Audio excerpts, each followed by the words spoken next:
Hello everyone, this is Yael and I haven't done a Rumi reading in a while. So since it's the full moon tonight, I thought that I'd do one for the collective. So that's what I asked when I prayed over the cards. A message for the twin flame community, the divine masculine, divine feminine, for this, for the July full moon. Okay? So let's see what card I picked. Okay, number 42. Dance of the Divine Feminine. Okay, let's begin. Dance of the Divine Feminine. If a tree could move from one place to another, it would not suffer the pain of the saw or the oppressive wounds. If the sun and the moon stood like the rocks, they could not offer brilliance. How bitter the taste of water would be if the river stopped its flow, remaining still like seawater. When the seawater rises to become a cloud, it loses its bitterness and pours the rain of sweetness. I have given you only a few examples. You can figure out the rest. Break away from the self and enter the kingdom of love. Rumi. How can your feet bear to be still when the music is so lush and inviting? How can you hold yourself back from the tide of love when the horizon looms so vast and exciting? How can you not arch your back and respond with ecstasy to the lover's touch, saying in absolute submission, "Yes, more"? You were made to move and grow, to love and flow. Even mountains change. Surrender the stodgy ways of the mind and become willing to dance to the great orchestrations of love. You may feel unsettled, beloved, as though the ground beneath you is not so solid. You may touch it to see. Is it moving? Of course. It is hurtling through the skies, spinning, tilted on its axis. It's amazing you aren't passed out on the floor in utter dizziness. Yet you stand there, imagining you have a choice of not moving. What funny foolishness!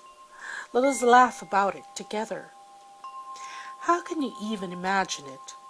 Only through some misplaced fear. It is such a small craziness, really. You can cast it off, that small crazy fear.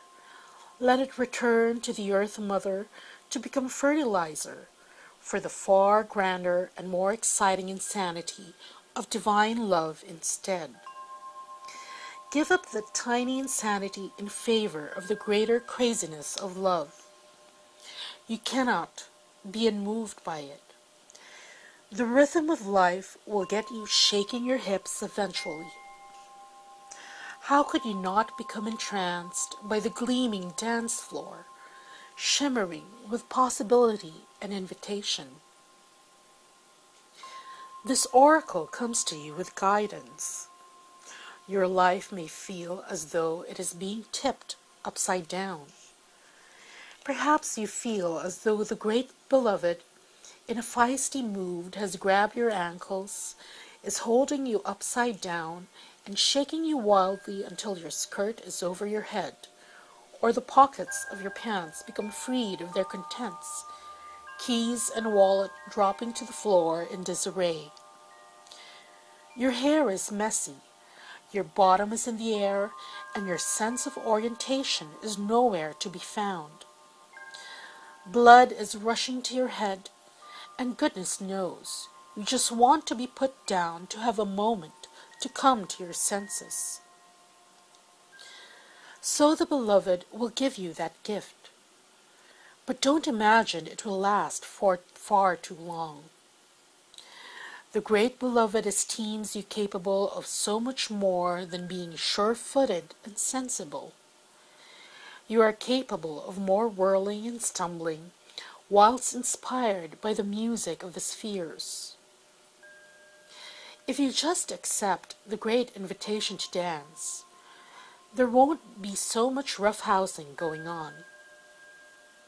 It won't be needed because your hair will already be in a mess, your blood will already be pumping, and you'll be sweating, laughing, smiling, and dancing. The great beloved will be alive in you, which is all that grand seducer ever wanted in the first place, even with all the jokes and horseplay.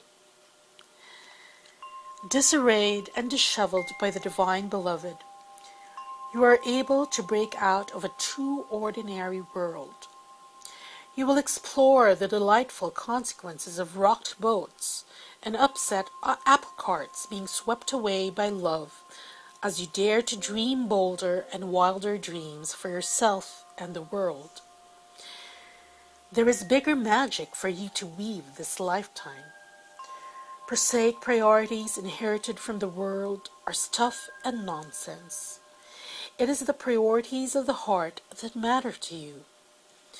If you are ever to right yourself whilst the beloved is tipping you upside down, like a soaring bird in most impressive aerial dynamics, it will be through establishing right priorities, the priorities of your own heart.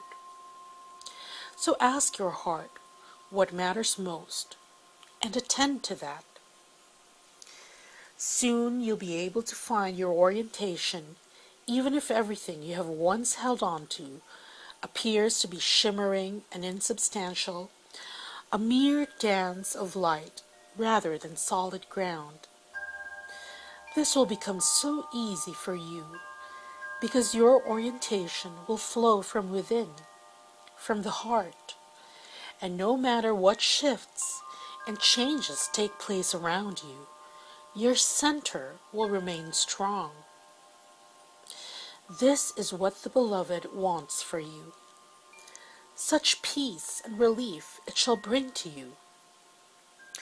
But perhaps some shaking about is required first, in case you are reluctant to give up some mainstays, unaware of how much they drain life away from your heart center. This oracle brings you this message also. There is something you are holding on to, a person, a place, a thing, a belief, a vision, and you need to let it go because it wants to grow. It may grow and change into something utterly different, or it may grow into exactly what you are imagining. Whichever outcome, growth is happening, and you'll find you enjoy the way much more with greater flow and support, and less bashing of your head against the proverbial brick wall if you can let it happen. Don't worry if it seems as though your world is coming to an end, or you are losing something you once loved. This is just the shaking about of the great beloved to lead you into a deeper, sweeter dance of divine being and becoming. Put your focus into your heart and realize you are more ready than you think. Now shake those hips, stamp those feet, close your eyes and clap your hands. There, that's better already. Sacred honoring ritual. Say the following aloud. What the caterpillar calls the end, the master calls the butterfly. Repeat this 3 times. What the caterpillar calls the end, the master calls the butterfly. What the caterpillar calls the end, the master calls the butterfly. Repeat it however many times you feel necessary for you, at some deeper part of your being, to really believe in what you are saying. You'll know when that happens, because you will feel more peace and presence within. And then you will have completed your sacred honoring ritual.